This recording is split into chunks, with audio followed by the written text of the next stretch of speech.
PBD 토일렛 79편 파트 2가 떴는데 할 말이 많지만 일단은 분석 시작하겠다. 일단 시작하자마자 파감의 외형이 변화됐다는 걸 알 수 있었는데 악마와 같은 외형으로 바뀌었으며 머리엔 뿔 같은 게 생겼고 몸에는 갑주가 생겼다. 내구성 강화 외에 다른 기능은 없는 것으로 추정된다. 그리고 오른팔에 덩커를 감고 그 팔 위에는 뾰족한 무언가가 있는데 업글 전엔 없었던 거 생각해보면 새로 추가된 무기일 가능성이 높으며 외형으로 보아서 이전 적을 끌어당기기 위해서 만들어진 앵커의 리메이크 버전일 확률이 있으며 아니면 그냥 근접 무기일 가능성도 있다. 다시 보자면 이후 레드 스크린을 사용하는 장면까지는 동일한데 절망하고 있던 스피커맨 앞에 TV맨이 나타나서 멍 때리지 말고 카메라맨들이 레드 스크린을 못 보게 시야를 돌려달라고 말한다. 아마 카메라만 레드 스크린의 영향을 받고 있었을 확률이 높으며 스피커맨은 그저 절망심 때문에 행동을 멈췄던 것으로 추정된다. 이후 스피커맨이 카메라우먼의 시야를 돌려서 레드 스크린을 못 보게 하려고 하지만 카메라우먼은 역으로 스피커맨을 밀쳐버리고 적은 답이 없다고 판단한 스피커맨은 다른 카메라맨들의 시야부터 돌려서 탈출을 시켜준다. 이후 프레드로 추정되는 라지 카메라맨은 자결해버리고 말살자는 웃으며 저항하던 옵카스와 연합들을 파괴하기 시작한다.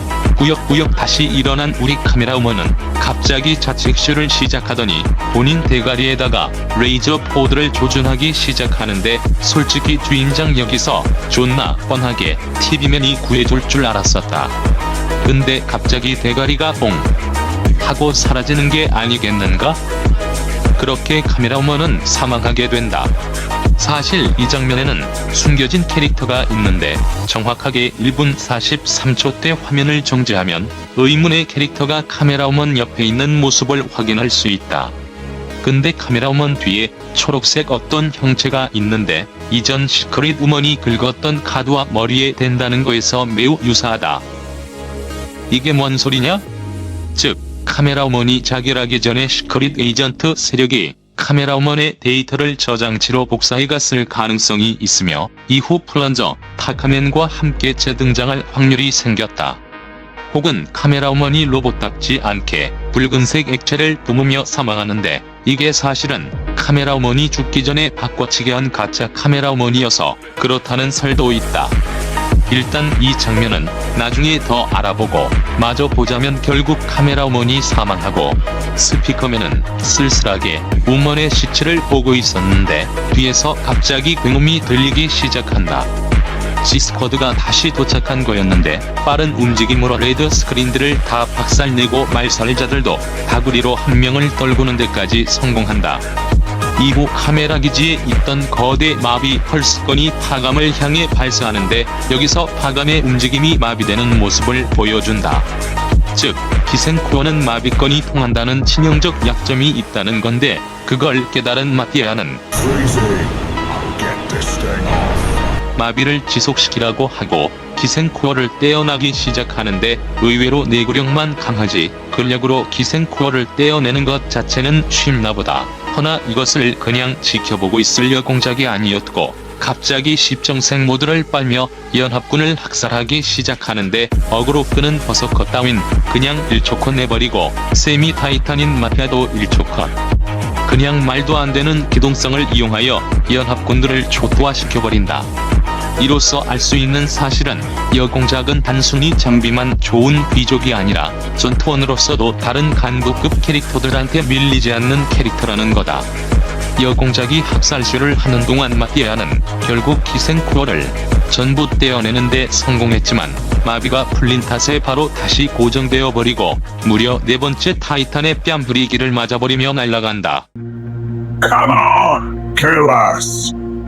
None of you will avoid threat from boss. She will stop at nothing. Not even you, girl. We will get back what's ours. 라고 하는데 일단 이 장면에서 살펴봐야 할 게 상상 이상으로 많다. 일단 너희들 중 누구도 보스의 분노를 피할 순 없을 거라고 하는데 여기서 말하는 보스는 지맨이라고 보는 게 맞으며 보스의 분노를 피할 수 없을 거라고 하는 걸로 봐선 어떠한 일을 하는 중에 있어서 지금 당장은 오지 못하는 것으로 보인다. 추후 지맨이 돌아왔을 때 그의 분노를 피할 수 없을 거라고 하는 것으로 추정. 또한 지맨이 어떠한 것에도 멈추지 않을 거라고 말한 직후 너도 예외는 아니다 소녀여 라고 하는데, 지맨과 여공작이 과거에 부녀설 같은 어떠한 관계가 있었고 그 때문에 지맨이 과거의 관계에 얽매여서 동정심으로 인하여 공격하지 않을 거라는 착각은 버리자는 뜻일 확률이 높다. 그리고 직후 여공작의 표정이 흔들리는 것으로 보아선 지맨과 여공작이 어떠한 관계가 있던 것은 확정된 것으로 보인다. 이후 여공작은 약물며 공격 명령을 내리는데 제대로 긁힌 것 같다. 그렇게 뮤턴트 듀오는 파감의 캐논에 맞아 사망할 위기에 처하는데, 캐논에 몰래 붙어있던 마제토가 희생하여 캐논은 폭발해버리고 버스커는 복수를 다짐하며 마피아와 함께 도망친다. 이후 말살자 한 개체가 따라붙는다. 직후 파감의 캐논을 발사하며 카메라 기지를 초토화시키기 시작하고 스피커맨의 런닝쇼가 시작된다. 카메라 기지 내부로 도망치기 시작하는데 트러블 만나서 사망할 위기에 처하지만 아까 먼저 도망쳤던 카메라맨들과 캡틴 카메라맨의 도움으로 목숨을 부지하는 데 성공한다.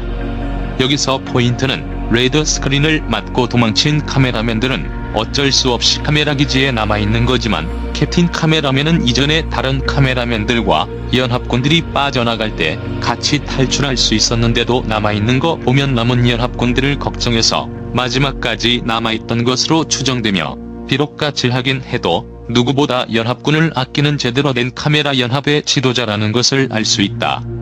이후 카메라 기지 내부를 다 박살내며 파멸의 감시자가 진격하기 시작한다. 결국 미친듯이 달려서 안전구역으로 들어오는데 성공하지만 헌터와 추적자가 따라붙었고 결국 자이언트 라지 카메라맨이 희생한다. 이후 검은 연기로 둘러싸인 의문의 장소에 도착하는데, 라지 TV맨이 하소연하던 도중 파감의 텔레포트 소리가 들리며 눈 앞으로 파감이 텔레포트를 타버린다. 이후 마지막 전투를 준비하며 영상이 끝나는데, 일단 파감이 라테를 따라서 텔레포트 탈 수 있었던 건 검은 연기로 둘러싸인 의문의 공간이 검은 연기 속이라면 말이 된다. 더 분석하고 싶지만 밤새고 너무 힘들어서 프레피에 대한 추측은 따로 만들겠다. 미안하고 좋은 하루 보내라. 그리고 마지막으로 이번 편은 빌드업 에피소드니까 솔직히 나도 실망 많이 했지만 우리의 추억이 담긴 스키비디를 이번 편으로 인하여 떠나진 않았으면 좋겠다. 다시 한번 좋은 하루 보내길 바란다.